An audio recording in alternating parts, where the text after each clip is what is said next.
Bloomberg Audio Studios. Podcasts, radio, news. The Stock Movers Report, your roundup of companies making moves in the stock market, harnessing the power of Bloomberg data.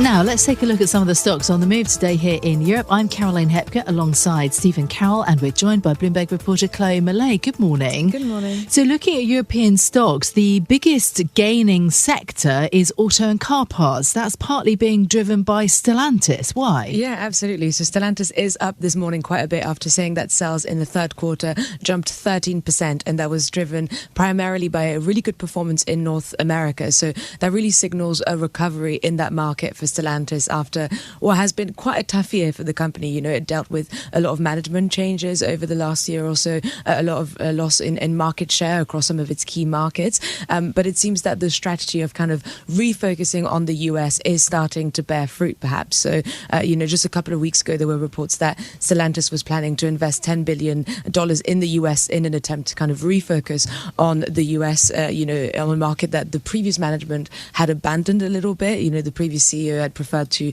invest in Europe and move production to Mexico, and now there is a shift back towards North America, and that is making investors quite happy so far. Okay, so that's Stellantis that we're starting with. Let's turn next to precious metals. We've been talking about the rally in gold prices for a while. Those are retreating now, though. What are we seeing from Fresnillo? So yeah, Fresnillo, it's a gold and silver miner, and it is down this morning after that pullback in gold and silver prices. This is a company that had benefited massively from that gold rally. The shares are up 282% year to date, which is massive. So the companies in that kind of precious metals space had seen a lot of momentum as part of the so-called debasement trade, where we saw a lot of investors flocking to Bitcoin and gold because of that perceived safety over the dollar. So gold exceeded $4,000 an ounce for the first time on Wednesday this week. That was due primarily to concerns over the US economy, the ongoing government shutdown, of course. But over the last day or so, traders have been kind of reducing that exposure from these extended positions and locking in profits. So silver and gold fell again as a result, and that's now hurting Fresnillo shares a little bit, as well as other companies within that mining sector, because there's also been a pullback in copper prices. So that's also hurting Glencore and Antofagasta this morning, we've seen as well. Okay, so that on the mining sector.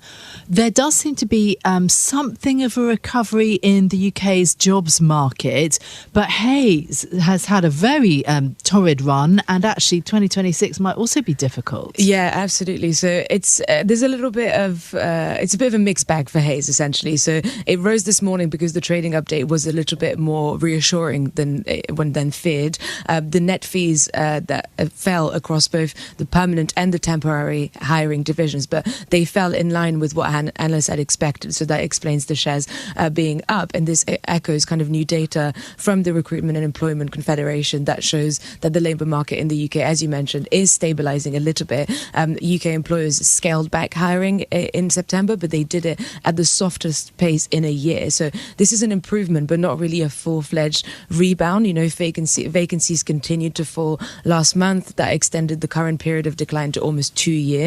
And the number of candidates looking for permanent work also rose very sharply again. So this is also reflected in the outlook from Hayes, mentioning that the tough market conditions would persist into next year. And of course, we've got the budget in November that might lead to more tax rises, and that is adding probably further pressure on those employees. So there's signs of things getting better, getting a little bit more stable, but the UK labour market is really far from being kind of the picture of health yet. The Stock Movers Report from Bloomberg Radio.